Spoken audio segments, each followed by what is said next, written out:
ہدایت سب فضل على سيدنا ومولانا محمد صلى الله عليه وسلم على العالمين جميعا.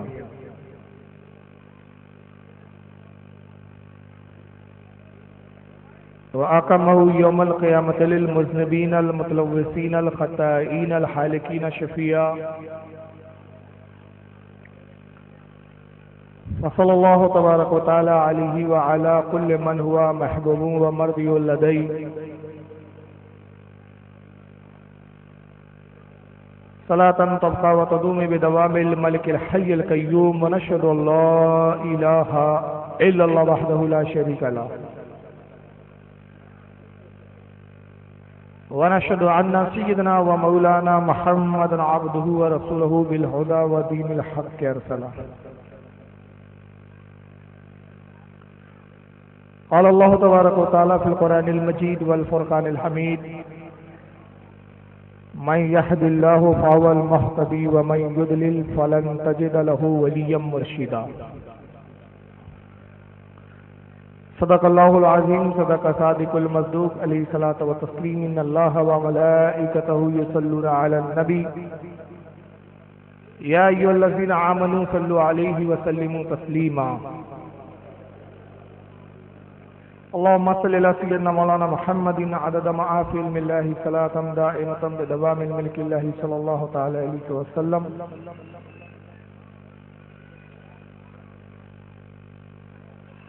آج کا یہ عظیم شان جلسہ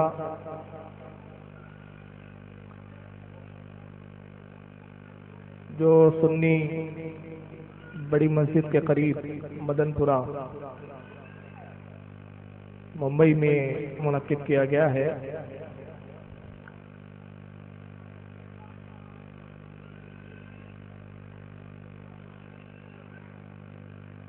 آج کا یہ جلسہ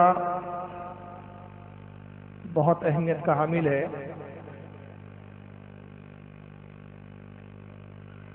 اس لیے کہ آج ایک انتہائی اہم موضوع پر ہم گفتگو کرنے جا رہے ہیں۔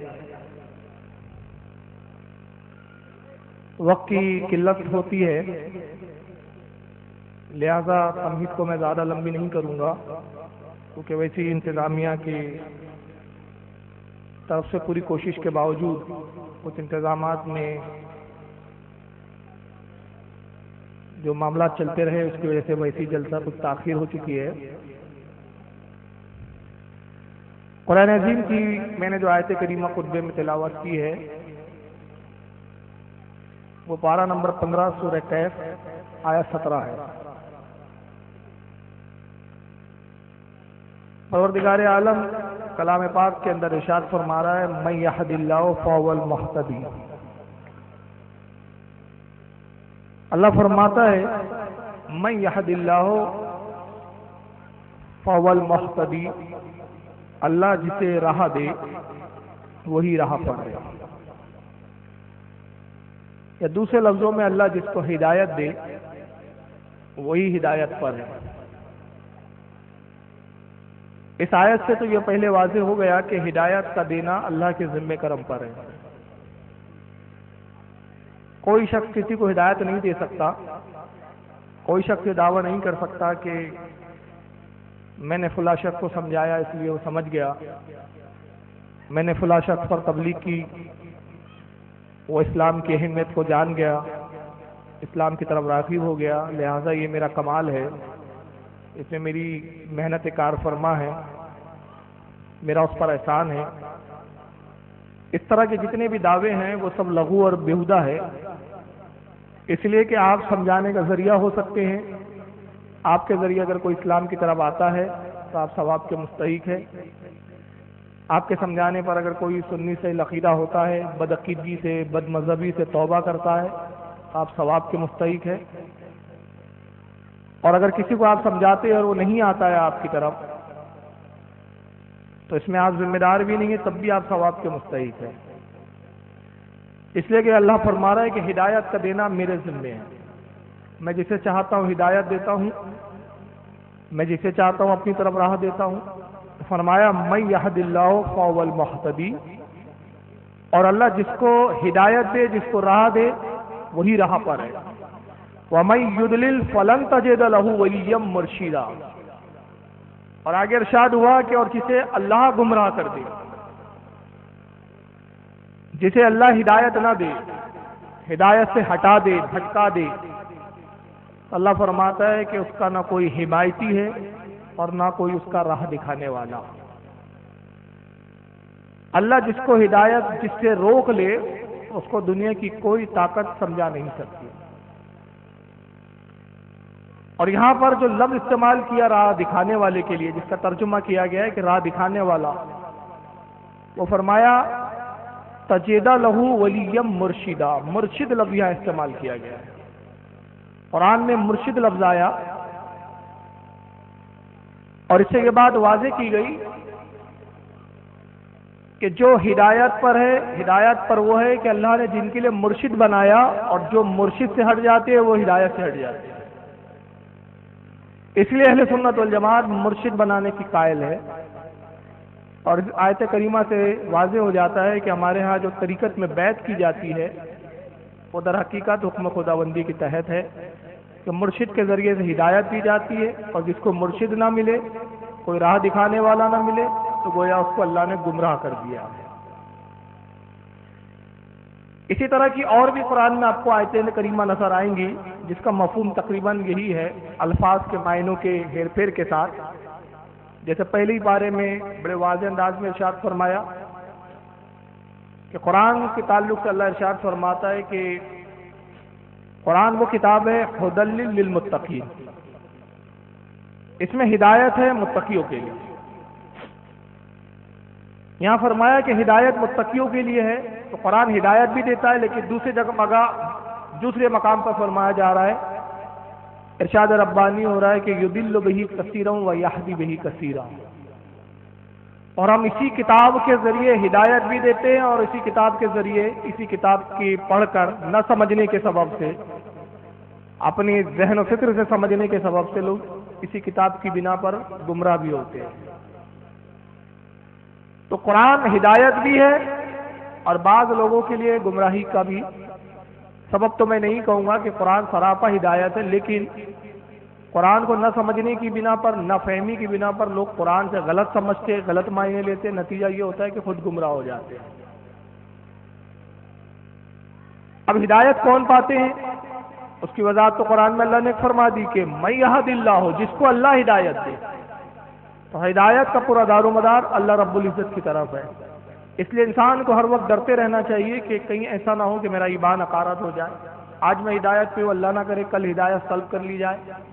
اللہ کے رسول صلی اللہ علیہ وسلم ارشاد فرماتے ہیں کہ جو شخص یہ تصور کرتا ہے کہ میں گمراہ نہیں ہو سکتا، جو یہ مانتا ہے، اکثر لوگ ہمارے جذبات میں کہہ دیتے ہیں ہم ٹن ٹناٹن سننی ہے، بڑے سے بڑا وہابی بھی ہم کو گمراہ نہیں کر سکتا، بڑے سے بڑا بد عقیدہ ہم کو اپنے مذہب سے، اپنے مسلک سے نہیں ہٹا سکتا، ایسے دعوے نہیں کرنا چاہیے، بلکہ اللہ کی پناہ طلب کرتا رہے، اللہ کی توفیق مانگتا رہے، اللہ سے دعا کرتا رہے کہ مولا اہل سنت والجماعت میں پیدا کیا، اہل سنت والجماعت پر ہی موت عطا فرما۔ کیونکہ اللہ کے رسول فرماتے ہیں کہ جو یہ تصور کر لیتا ہے جو بندہ کہ میں گمراہ نہیں ہو سکتا، سرکار فرماتے ہیں کہ جیسی اس نے تصور کیا اور یہ بات اپنے دل میں بٹھا لی کہ میں اب اس مقام پر ہوں کہ مجھے کوئی گمراہ نہیں کر سکتا، تو سرکار نے ارشاد فرمایا اس نے گمراہی کی پہلی سیڑھی پر قدم رکھ دیا۔ امام فخر الدین رازی کا واقعہ اس تعلق سے بڑا مشہور ہے، لیکن وہ ساری تفصیلات اگر اس آیت کے ضمن میں بیان کروں گا تو اصل میں بیان تو میرا رہ جائے گا۔ صرف ایک واقعے کی روشنی میں بتا رہا ہوں کہ ہدایت کسے ملتی ہے اور کسے ہدایت طلب کر لی جاتی ہے۔ قرآن نے کہا کہ مرشد تلاش کرو، اور جس کا کوئی مرشد نہیں تو اس کا کوئی راہ دکھانے والا نہیں۔ راہ پر رہنا چاہتے ہو تو ایک رہنما کی ضرورت ہے جو تمہیں اللہ کے راستے پر لگا دے۔ میں تاریخ کے اوراق کی روشنی میں اس سمت لے جانا چاہتا ہوں کہ بغداد میں جامع نظامیہ جو ایک بڑا مشہور مدرسہ تھا، جس میں کسی زمانے میں امام غزالی نے بھی پڑھایا تھا، بڑے بڑے علماء فضلہ وہاں سے نکلے تھے۔ میں اس دور کی بات کر رہا ہوں کہ جب امام غزالی رضی اللہ تعالیٰ عنہ، جو بہت بڑے وقت کے امام ہیں، احیاء العلوم، مکاشفۃ القلوب، منہاج العابدین جیسی مشہور مارکۃ الآراء تصانیف حضرت امام غزالی کی مشہور ہے. امام غزالی بغداد سے نکلتے ہیں اور ایک عظیم شخصیت کی جلوہ گری اسی جامع نظامیہ میں اصول تعلیم کے لیے ہوتی ہے. ایک شخصیت بغداد سے نکل رہی ہے اور دوسری شخصیت کا دخول بغداد کی سرزمین پر ہوتا ہے. یہ جو بچہ نوجوانی کے عالم میں بغداد میں پڑھنے آیا ہے، اس کے 2 ساتھی ہے ساتھ میں. پورے نظامیہ میں یہ 3 ساتھیوں کے علم کا عالم یہ تھا، یہ 3 دوستوں کا، کہ کوئی بچے ان تینوں کے مقابلے میں ذہین نہیں تھے. اس میں ایک کا نام آتا ہے ابن سقا. یہ کچھ زیادہ ہی ذہین تھا. ایک مرتبہ یہ ہوا کہ بغداد میں ایک وقت کے بہت بڑے بزرگ آئے، اپنے وقت کے امام تھے، اپنے وقت کے حدیث کے جاننے والے تھے، اپنے وقت کے صوفی تھے، اپنے وقت کے عالم تھے، محدث تھے. اللہ رب العزت نے بہت سارے علوم عطا کیے تھے شخصیت کو. جب اس بزرگ کی جلوہ گری بغداد میں ہوئی، اعلان ہوا کہ جامع مسجد بغداد میں ان کا خطاب ہوگا. حال یہ ہوا کہ لوگ جامع مسجد میں کھچا کھچ بھر گئے، جا کے بیٹھ گئے. پہلے سے مسجد پوری بھر گئی. جامع نظامیہ کے یہ 3 شاگرد، 3 پڑھنے والے طلبہ جو آپس میں گہرے دوست ہیں، یہ بھی اس وعظ کی مجلس میں شرکت کی غرض سے تیار ہو رہے ہیں، کپڑے وغیرہ تبدیل کر رہے ہیں. تبھی ابن سقا آتا ہے اور اپنے دونوں ساتھیوں سے کہتا ہے کہ دوستو، جو شخصیت آئی ہے بغداد میں، ان کے علم کا بڑا چرچا ہے، بڑا شورا ہے. میں نے 10 سوال تیار کیے ہیں. میں رات بھر ان سوالوں کو تیار کرتا رہا اور ان سوالوں کے تعلق سے میرا ذہن و فکر میں یہ بات ہے، میں یہ سوچ رہا ہوں کہ کیوں نہ یہ سوال ان عالم سے، اس بزرگ سے پوچھے جائے جن کے علم کا بڑا چرچا ہے. اگر ہمارے 10 سوالوں کے جوابات وہ دے دیتے ہیں تو ہم سمجھ لیں گے کہ واقعی وہ عالم دین ہے، بزرگ ہے، ان کی بزرگیت واقعی صحیح ہے، مسلم ہے. تو میں تمہیں سناتا ہوں کہ میں نے 10 سوال کون سے ترتیب دی ہے. اس نے 10 سوال پڑھ کے سنانے شروع کیے. مقصد امتحان تھا، اور امتحان کے ساتھ ساتھ اپنے علم پر غرور اور گھمنڈ بھی. گھمنڈ یہ کہ میں بہت ذہین ہوں. میں نے ایسے سوال ترتیب دیے کہ جس کا جواب کوئی وقت کا علامت الدہر بھی نہیں دے سکتا. یہ اس شاگرد ابن سقا کے ذہن میں یہ بات تھی. دوسرے شاگرد نے جب وہ سوالات سنے تو بڑا خوش ہوا اور کہا کہ واقعی سوال بڑے اہم ہیں، اور تم نے جس انداز میں ان سوالوں کو ترتیب دیا ہے، میں سمجھتا ہوں کہ اس کا جواب وقت کا بڑے سے بڑے علامہ بھی نہیں دے سکتا. اگر انہوں نے دے دیا تو واقعی میں بھی سمجھوں گا کہ یہ بزرگ ہے. تو انہوں نے اچھا کام کیا کہ 10 سوال تیار کیا. مگر تیسرا وہ شاگرد، تیسرا ان کا ساتھی خاموش ہے. ابن سقا اپنے تیسرے ساتھی سے کہتا ہے کہ دوست، تمہارا کیا خیال ہے ان 10 سوال کے بارے میں؟ اور میری رائے ہے کہ تم بھی بہت ذہین ہو، اللہ نے تمہیں بھی بہت عقل و فہم دیا ہے، علم دیا ہے. تم بھی اس طرح کے کچھ سوالات ترتیب دو تاکہ ہم ان سے پوچھیں اور ان کے علم کے تعلق سے ان کا امتحان لیں. تو وہ تیسرا ساتھی ان کا کہتا ہے کہ نہیں بھائی، میں نہ سوال کروں گا، نہ مجھ میں یہ جرأت ہے کہ میں امتحان لوں، بلکہ میرا معاملہ تو یہ ہے کہ میں بزرگوں کا ادب کرتا ہوں. جو بھی بزرگ ترین ہیں ہمیں ان کا ادب کرنا چاہیے. امتحان لینا یہ بہت بڑی جرأت کا کام ہے، یہ گستاخی ہے، اور کسی بزرگ کے بارے میں اس طرح کی جرأت کرنا، گستاخی کرنا، میں اس کو جائز اور درست نہیں سمجھتا. یہ تیسرے ساتھی کی یہ رائے. چنانچہ اس کے ذہن میں بھی نہیں آیا کہ میں اس بزرگ کا امتحان لوں. کہا میرا مقصد تو صرف یہ ہے کہ بزرگ کا ادب کیا جائے، ان کے چہرے زیبا کی زیارت کر لی جائے، یہی ہمارے لیے کافی ہے. کیونکہ اللہ کے رسول کی حدیث ہے، سرکار نے فرمایا جس نے میری امت کے عالم دین کی زیارت کی گویا اس نے میری زیارت کی، میرا دیدار کیا. تینوں شاگرد پہنچے. اب کیونکہ عمر چھوٹی تھی، سامنے جگہ نہیں ملی، بچوں میں جا کے بیٹھ گئے. مگر بس جیسی بیٹھے ہیں، مجمع ایک کثیر مجمع جہاں تک نگاہ جاتی ہے، مسجد کے باہر سڑکوں تک مجمع، مسجد میں جگہ بھی نہیں ملی، باہر بیٹھے ہوئے. تبھی ممبر پہ سے وہ بزرگ آواز دیتے تینوں کا نام لے کے، اے فلاں ابن فلاں، اے فلاں ابن فلاں، اے فلاں ابن فلاں، قریب آؤ. جب تینوں کے نام لیے تو چونک گئے. ہماری کوئی ملاقات نہیں ہے حضرت سے، حضرت بغداد پہلی بار آئے، اور حال یہ ہے کہ اس سے پہلے ہم نے کبھی ان سے ملاقات نہیں کی، نہ انہوں نے ہمیں دیکھا نہ ہم نے انہوں دیکھا.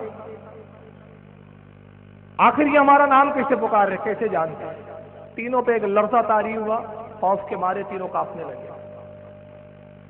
اور حال یہ ہوتا ہے کہ تینوں اٹھ کر پھر ڈرتے ہوئے مجمع کو چیرتے ہوئے اس بزرگ کے قریب پہنچے، ممبر کے قریب پہنچے. حضور شہزادہ محبوب ملت حضرت علامہ مولانا منصور صاحب قبلہ دامت برکاتہم القدسیہ کی نعرہ تکبیر، نعرہ رسالت، حضور محبوب ملت، حضور محبوب ملت، نعرہ تکبیر، نعرہ رسالت. جشن عید میلاد النبی، جشن عید میلاد النبی علامہ فاروق رضوی صاحب قبلہ. نعرہ تکبیر، شہزادہ محبوب ملت، نعرہ تکبیر، نعرہ رسالت.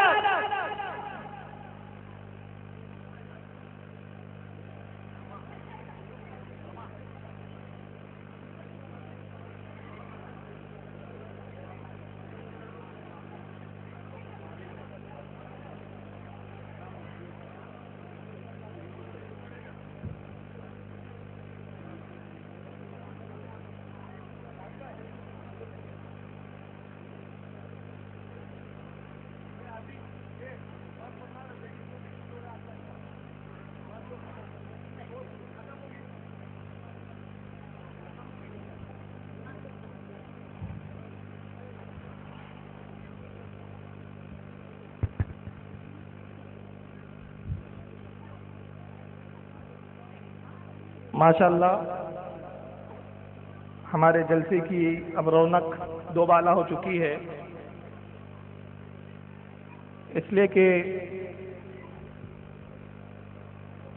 حضور مجاہد دورہ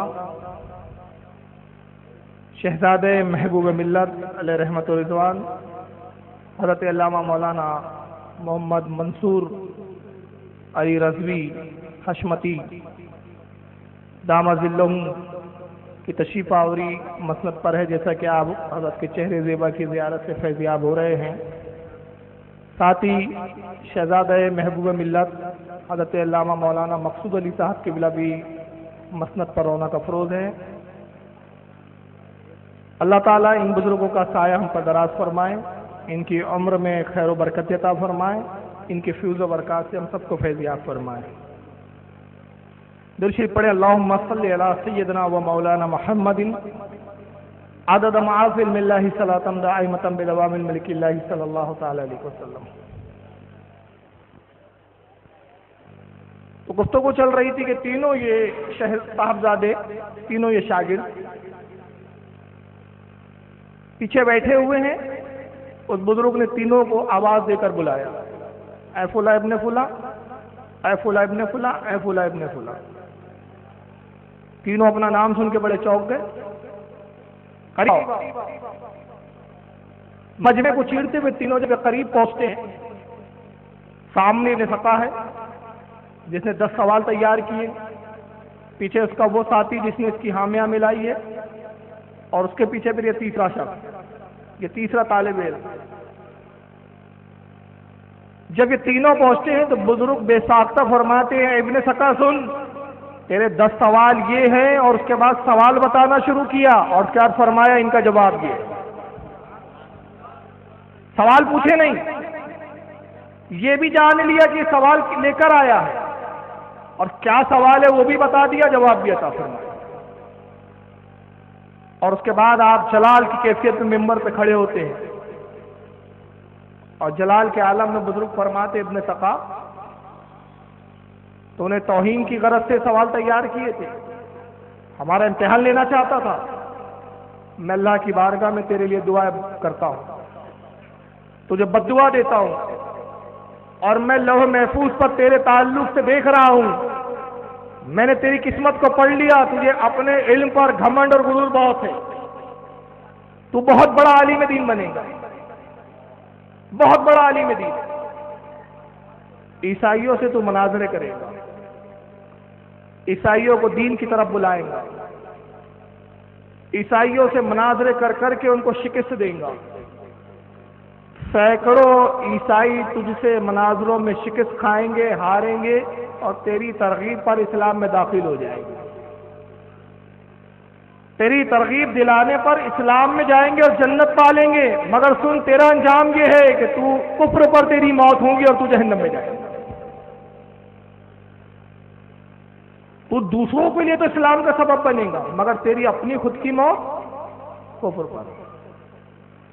دوسرے سے کہا تو نے اس کی حامیاں ملائی تھی، تو نے اس کی تائید کی تھی کہ تو نے بہت اچھا کام کیا کہ 10 سوال تیار کیے تاکہ ان کا امتحان لے۔ تو سن، لوح محفوظ پر میں تیرے بارے میں دیکھ رہا ہوں کہ تقدیر لکھی جا چکی، کاتب تقدیر نے اپنا کام تمام کر لیا ہے، اور میں دیکھ رہا ہوں کہ تو وقت کا بہت بڑا تاجر بنے گا، بہت دولت کمائے گا، خوب مال کمائے گا، مگر حال یہ ہوگا کہ 2 رکعت نماز بھی تو سکون سے پڑھ نہیں پائے گا۔ کاروبار کی فکر، نفع نقصان کے حساب و کتاب تجھے اتنا مشغول کر دیں گے، اتنا مشغول کر دیں گے کہ جب بھی تو نماز کے لیے کھڑا ہوگا تو پریشان ہو جائے گا کہ میں نے 1 رکعت پڑھی کہ 2 رکعت پڑھی۔ زندگی بھر تو 2 رکعت بھی ٹھیک سے نہیں پڑھ سکے گا۔ اب تیسرے طالب علم کی طرف نگاہ ڈالی، طالب علم برس گیا۔ 2 کے بارے میں تو بڑی بری خبر سنائی ہے، میرا کیا انجام ہوتا ہے؟ مگر دیکھنے والی نگاہوں نے ایک عجیب منظر دیکھا، بزرگ ممبر سے اتر گئے، شہزادے کا ہاتھ چوما، ممبر پہ بٹھایا، قدم نازمین کو لیا، اپنے کاندھے پہ رکھا، اور بھری مجلس میں ارشاد فرمایا، صاحبزادے میں لوح محفوظ پر دیکھ رہا ہوں، یہی بغداد کا ممبر ہوگا، اسی ممبر پہ تو جلوہ گر ہو کر کہیں گا کہ میرا یہ قدم تمام اللہ کے اولیاء کی گردنوں پر ہے۔ اس وقت میں موجود نہیں رہوں گا، لیکن اس وقت کی آج میں تصدیق کرتا ہوں۔ یہ تیسرے شخص سرکار غوث اعظم تھے۔ مگر ابن سقا کا حال کیا ہوا؟ جس کے بارے میں دعائے ہلاکت فرمائی تھی وہی ہوا۔ بہت بڑا عالم بنا، خوب علم حاصل کیا، دنیا کے بہت سارے علوم سیکھے، علوم و فنون کا ماہر ہو کر عیسائیوں کے ملکوں کی طرف نکلتا ہے، چیلنج کرتا ہے مناظروں کے، مناظرے ہوتے ہیں، مناظروں میں شکست دیتا ہے، سینکڑوں کی تعداد میں لوگ اسلام میں داخل ہوتے ہیں، ہزاروں کی تعداد میں لوگ اسلام میں داخل ہوتے ہیں۔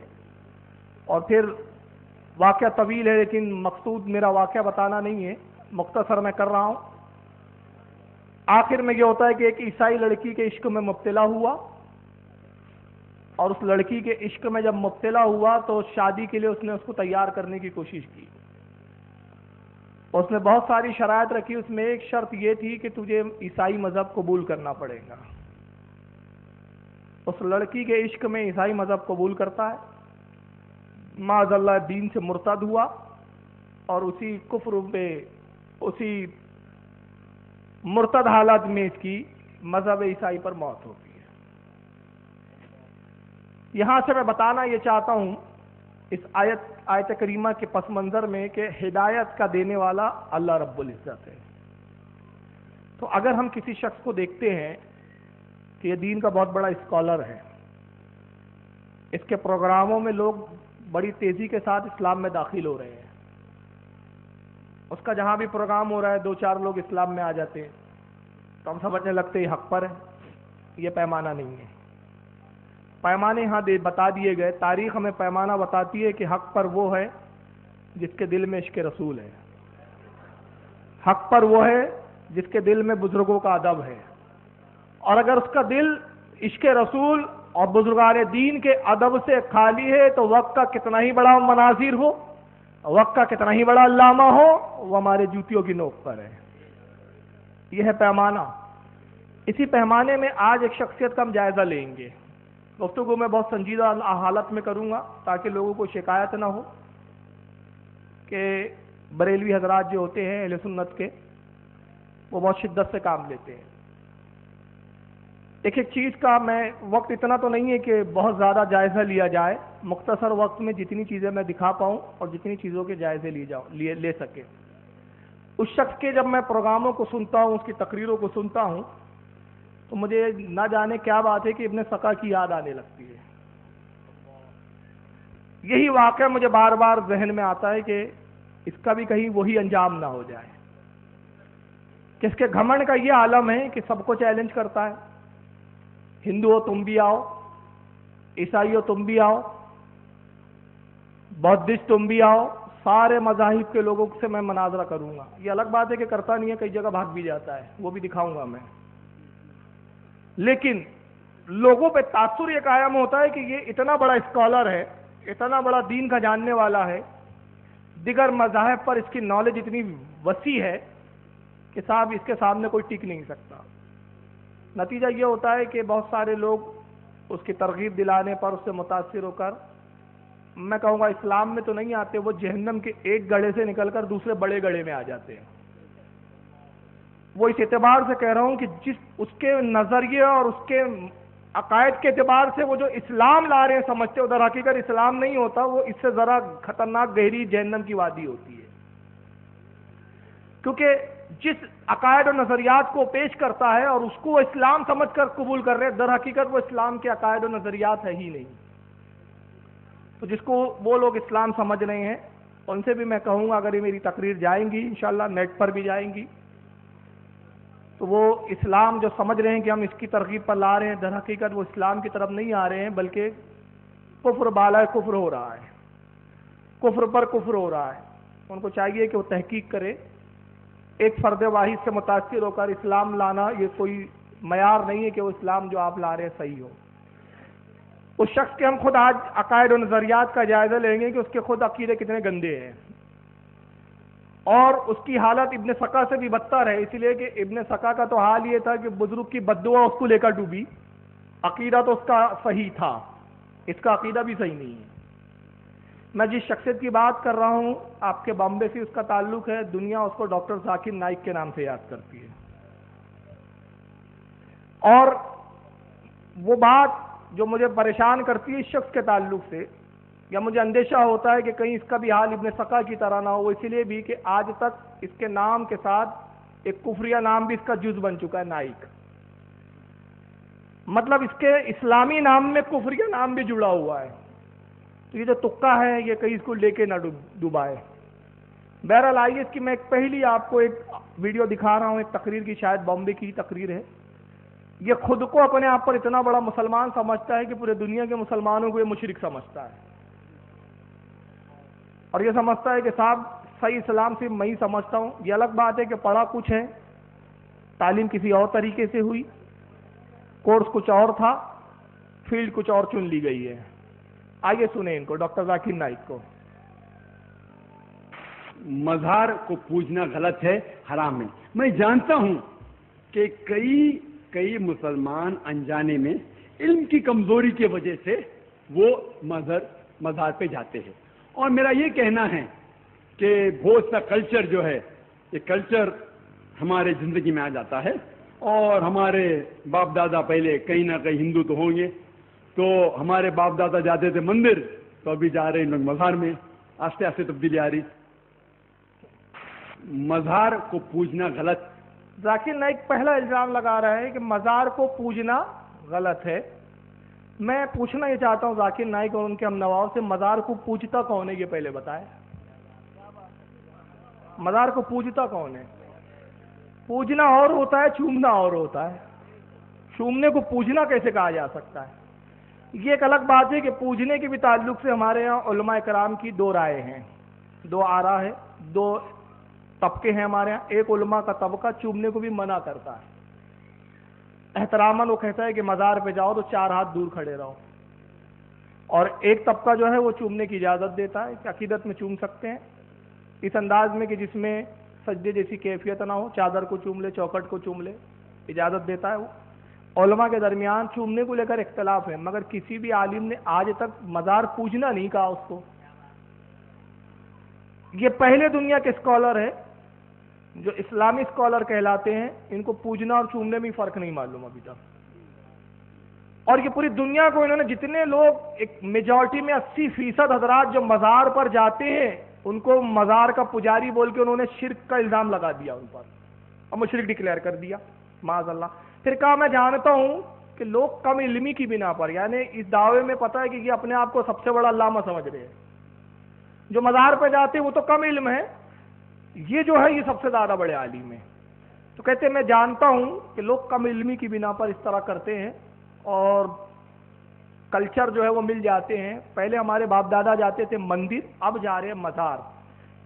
اس جاہل شخص کو یہ بھی پتہ نہیں کہ مزار اور مندر میں کتنا بڑا فرق ہے۔ مزار اور مندر میں بت ہوتا ہے، یہاں اللہ کا ولی ہوتا ہے۔ ولی کو بدھ سے تشبیہ دینا، ولی کو بت کی طرح بتانا، میں کہتا ہوں کہ خود اپنے آپ میں کفر سے کم نہیں ہے۔ ایک اللہ کا محبوب ہے اور ایک اللہ کا دشمن ہے۔ ایک جگہ اللہ کی رحمتوں کا مرکز ہے، ایک جگہ اللہ کی رحمتوں سے محروم ہے۔ دونوں جگہوں میں بھی فرق، دونوں کی اصطلاحیں الگ الگ، دونوں کی حیثیتیں الگ الگ، مگر ذاکر نائک یہ اتنے بڑے اسکالر ہیں کہ انہیں مندر اور مزار میں کوئی فرق نظر نہیں آتا، معاذ اللہ فرق۔ اور یہ اصل میں وجہ کیا ہے؟ جس کی یہ تقلید کرتے ہیں۔ تقلید کس کی کرتے ہیں؟ یہ کہتے ہیں بظاہر کہ ہم غیر مقلد ہیں، ہم اہل حدیث ہیں، ہم صرف حدیث کو فالو کرتے ہیں، مگر یہ لفظ بولنے کے لیے ہوتا ہے، در حقیقت یہ عبدالوہاب نجدی کے پیروکار ہیں۔ کیونکہ روئے زمین پر پہلا عبدالوہاب نجدی وہ شخص ہے جس نے کہا کہ رسول اللہ کے روضے کو دیکھنا بت کو دیکھنے کی طرح ہے۔ کتاب التوحید میں ابن عبدالوہاب نجدی نے یہ بات لکھی، تو یہاں سے واضح ہو گیا کہ نظریہ اس نے بھی کہا تھا نبی کا روضہ، نبی کی مزار بت ہے، اور ذاکر نائک بھی کہہ رہا ہے کہ مزار اور بت ایک ہی طرح ہے۔ پہلے باپ دادا جاتے تھے مندر، اب جا رہے ہیں مزار۔ اب انہوں نے شرکت و الزام لگا دیا، مگر آئیے غیبدہ نبی نے 1400 سال پہلے بتا دیا کہ جو لوگوں پہ شرک کا الزام لگائیں گا وہ خود پکا مشرک ہوں گا۔ آئیے حدیث دکھاتا ہوں میں، یہ ہے تفسیر ابن کثیر، انہی کے مسلح معالم کی لکھی ہوئی ہے۔ ابن کثیر، علامہ ابن کثیر، جن کو یہ بہت زیادہ مانتے ہیں، اہل حدیث ہو چاہے علماء دیوبند ہو۔ ابن کثیر کی جلد نمبر 2 ہے، صفحہ نمبر 245، سورہ اعراف آیت 175 کی تفسیر میں ابن کثیر نے ایک حدیث لکھی، پوری سند انہوں نے بیان کی ابن کثیر نے۔ آیت کریمہ یہ ہے وَاتْلُ عَلَيْهِمْ نَبَأَ الَّذِي آتَيْنَاهُ آيَاتِنَا فَانْسَلَخَ مِنْهَا۔ اس آیت کی تفسیر میں جو سورہ اعراف آیت 175 ہے، اس کی تفسیر میں ابن کثیر کہتے ہیں کہ ان حذیفہ یعنی ابن الیمان، کہتے حضرت حذیفہ رضی اللہ تعالیٰ عنہ سے روایت ہے جو جنہیں ابن الیمان بھی کہا جاتا ہے۔ حضرت حذیفہ کے بارے میں ایک تعارف دینا چاہتا ہوں کہ یہ رسول اللہ کے ایک بڑے جلیل و قدر صحابی ہے۔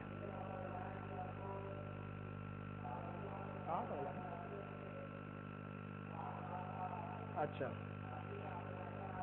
تو ابن حذیفہ ایک ایسے صحابی ہے جن کو اللہ کے نبی صلی اللہ علیہ وسلم نے منافقین کے نام بتا دیے تھے کہ کون کون منافق ہے۔ اب یہ سب منافقوں کے نام جانتے تھے، مگر کچھ حکمتوں کی بنا پر انہوں نے منافقوں کے نام کو ظاہر نہیں کیا تھا۔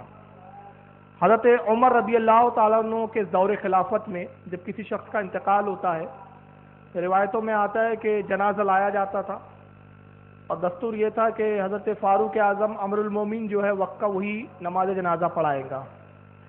جنازہ لایا جاتا ہے تو فاروق اعظم اپنے حجرے سے نکلتے اور فرماتے اس جنازے میں حذیفہ ہے؟ لوگ کہتے ہیں تو آپ آتے نماز پڑھاتے، اور کہا جاتا حذیفہ نہیں ہے تو آپ فرماتے میں جنازہ نہیں پڑھاؤں گا کہ اندیشہ یہ منافق نہ ہو۔ تو حذیفہ اس زمانے میں کیا تھے؟ دیکھیے اب بات ذہن میں آئی ہے، میں عرض کر رہا ہوں حذیفہ کیا تھے اس وقت؟ نشانی تھے کس بات کی؟ جس جگہ حذیفہ ہے وہاں مومن ہے، اور جس جگہ حذیفہ نہ ہو وہ جگہ ڈاؤٹ فل ہے، تو نشانیاں بدلی۔ فاروق اعظم کے زمانے میں پہچان منافق اور مومن کی حذیفہ تھے، جہاں حذیفہ ہے وہاں ایمان ہے، اور جہاں حذیفہ نہیں وہاں نفاق کا اندیشہ موجود ہے، نفاق ہو سکتا ہے، منافقت ہو سکتی ہے۔ حضرت علی کا دور آیا خلافت، دور خلافت، خارجی فرقہ نکلا، رافضی فرقہ نکلا، نشانی مولا کائنات ہوئے۔ جہاں علی ہے وہاں حق ہے، جہاں علی نہیں وہاں پر حق نہیں۔ دور بدلا، امام اعظم نشانی بنے، دور بدلا حضرت امام ابو الحسن اشعری نشانی بنے، حضرت امام ماتوریدی بنے، نشانی بدلتی گئی، مجدد الثانی نشانی بنے، شاہ عبد العزیز نشانی بنے، اب ہمارا زمانہ آیا تو نشانی اعلیٰ حضرت فاضل بریلوی ہے۔ اب جہاں اعلیٰ حضرت ہے ہم سمجھ لیتے ہیں کہ یہاں ایمان ہے، اور جہاں اعلیٰ حضرت نہیں ہے سمجھ میں آ جاتا ڈاؤٹ ہے۔ تو نشانیاں ہر زمانے میں بدلی ہے. تو جو لوگ نشانیوں کو پسند نہیں کرتے تو ان کو چاہیے کہ پہلے حذیفہ والی حدیث کا کیا کریں گے. پھر وہ فاروق اعظم جیسا جلیل قدر صحابی حذیفہ کو ایمان کی نشانی سمجھ رہا ہے کہ حذیفہ ہے, ہاں حذیفہ ہے تو نماز پڑھائی جا رہی ہے, حذیفہ نہیں ہے تو نماز نہیں پڑھائی جا رہی. وہ صحابی رسول روایت کر رہے ہیں. چنانچہ ابن کثیر کہتے ہیں ان حذیفہ یعنی ابن الیمان رضی اللہ عنہ حدثہ قال, وہ حدیث بیان کرتے ہوئے کہتے ہیں قال رسول اللہ صلی اللہ علیہ وسلم, کہ اللہ کے رسول صلی اللہ علیہ وسلم نے ارشاد فرمایا ان مما تخواف علیکم رجل قرأ القرآن. وہ کہتے ہیں کہ اللہ کے رسول نے ارشاد فرمایا مجھے اپنی امت میں اس شخص کا خوف ہے, اس شخص کے بارے میں خوف کرتا ہوں کہ جو قرآن کی تلاوت خوب کرے گا. اللہ کے رسول فرما رہے ہیں کہ مجھے اپنی امت میں اس شخص کا خوف ہے, میں اپنی امت پر اس شخص کا خوف رکھتا ہوں کہ جو قرآن کی تلاوت خوب کرے گا حتی اذا رویت بہجۃ علیہ, اور قرآن کی تلاوت کی رونق, قرآن کی برکتیں اس کے چہرے سے ظاہر ہونے لگیں گی. چہرے سے ظاہر ہوگا کہ بہت بڑا قاری قرآن ہے, قرآن کا بہت بڑا جاننے والا ہے, قرآن کا بہت بڑا عالم ہے. دیکھیے حدیث کے جملوں پہ غور کریں, قرآن خوب پڑھے گا تو آپ دیکھیں اس حدیث کے تناسب جو ہے پس منظر میں سامنے والا بھی ورسز نمبر, پارا نمبر یہ, قرآن نمبر یہ, پارا نمبر یہ, قرآن نمبر یہ, پارا نمبر یہ, قرآن نمبر یہ. اللہ تعالیٰ فرماتے, اللہ تعالیٰ فرماتے, اللہ تعالیٰ فرماتے, اس کے سوا وہ بات نہیں کرتا. اور اللہ کے رسول 14 سال پہلے ایسے ایک شخص کے بارے میں, ایسے لوگوں کے بارے میں بتا رہے ہیں حتی اذا رویت بہجۃ علیہ, قرآن کی رونق اس کے چہرے سے ظاہر ہوں گی. وقانا رداءہ الاسلام, اور وہ پھر اسلام کی چادر کو بھی اوڑھ لیں گا, اسلام کی بھی چادر پہن لیں گا. اطارہ الی ما شاء اللہ انسلخ منہ, مگر اللہ کی مرضی کچھ اور ہے اس شخص کے بارے میں. تو سرکار کہتے ہیں کہ اللہ جب چاہیں گا, جہاں چاہیں گا اس کو پھیر دے گا.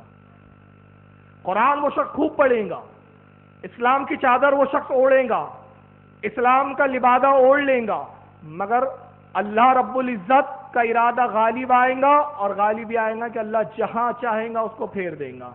وَنَوَاظَهُ وَرَعَا ظَهْرِي, اور پھر وہ اچانک اسلام کی چادر کو اپنے پچھے پشت ڈال دیں گا, پیٹھ کے پیچھے پھینک دیں گا. پھر آگے سرکار فرماتے وَسَعَى عَلَى جَارِهِ بِالسَّيْفِ, اور پھر وہ اچانک تلوار نکالیں گا, وہ شخص اپنے پڑوسی پر تلوار نکال لے گا, اور اپنے پڑوسی کو کہیں گا وَرَمَاهُ بِالشِّرْكِ, اور اپنے پڑوسی پر شرک کی تہمت باندھے گا. دیکھ رہے ہیں آپ وہی سب منظر. قرآن خوب پڑھیں گا, چادر اسلام کی اوڑھیں گا, اور اللہ کے رسول کہہ رہے ہیں اللہ اس کو پھر اچانک گمراہ کریں گا, اور ایسا گمراہ ہوگا کہ اسلام کی چادر کو اپنے پیٹھ کے پیچھے پھینک دیں گا, اپنے پڑوسی مسلمان پر تلوار نکالیں گا, اور اس مسلمان پڑوسی پر شرک کی تہمت لگائیں گا, کہیں گا تم مشرک ہے. قال قلت یا نبی اللہ ایہما اولا بالشرک, حضرت حذیفہ کہتے ہیں کہ میں نے نبی کریم صلی اللہ علیہ وسلم سے عرض کیا اے اللہ کے نبی شرک کا حقدار کون ہوں گا, شرک کے قریب کون ہوں گا, یا وہ شرک کے قریب کون ہوں گا, المرمی و اورمی, جو شرک مشرک کہہ رہا ہے وہ, یا جس کو مشرک کی تہمت لگائی جا رہی ہے وہ. سمجھ میں آ رہی ہے بات؟ جو مشرک کہہ رہا ہے وہ مشرک ہوں گا, یا جس کو کہا جا رہا ہے وہ. یعنی حدیث کو آسان سمجھ لیں, جس شخص کی ہم بات کر رہے ہیں وہ کہہ رہا ہے کہ لوگ جاتے ہیں مزار, پہلے جاتے تھے باپ دادا مندر, یعنی اس نے شرک کی تہمت لگائی. تب پوچھا جا رہا ہے یا رسول اللہ ڈاکٹر ذاکر نائک مشرک ہوں گا یا سنی مشرک ہوں گے؟ کتنا واضح کر دیا. تو نبی نے کیا کہا, کالا بلر رمی, ارے جو دوسروں کو مشرک کہیں گا وہ خود سب سے بڑا مشرک ہوں گا. اب وہ خود مشرک ہے, اب میں نہیں کہوں گا, میں بھی آگے پروف کروں گا کہ وہ کتنا بڑا مشرک ہے. اور مزار پر جانا اس کو سب سے بڑا شرک لگ رہا ہے, اور اس نے اپنی کتابیں اور اپنے بیان کا جائزہ ہی نہیں لیا کہ اس کے بیانات میں, اس کی کتابوں میں کتنا شرک بھرا پڑا ہے. اور آج کی جماعت جو ہے پورا دعویٰ کرتی ہے کہ توحید کی ٹھیکیداری ہمارے پاس ہے, ہمارے علاوہ پوری دنیا میں سب شرک شرک شرک شرک. اچھا حدیث کیا ہے سن لیجئے. آگے ابن کثیر نے کہا اسناد و جید, اس کی سند جید ہے, سند بھی اس کی ضعیف نہیں ہے. اور اس حدیث کو ابن کثیر کے علاوہ کن کن لوگوں نے لکھا وہ بھی سن لیں آپ, میں اور کچھ تخارج پڑھ دوں. امام طبرانی نے معجم الکبیر جلد نمبر 20 صفحہ 88 حدیث نمبر 159 پہ لکھا, 170 پہ. امام ابن حبان نے اپنی صحیح کے اندر جلد 1 صفحہ 248 حدیث 81 پر لکھا. مسند البزار کے اندر جلد 1 صفحہ 99 حدیث نمبر 175.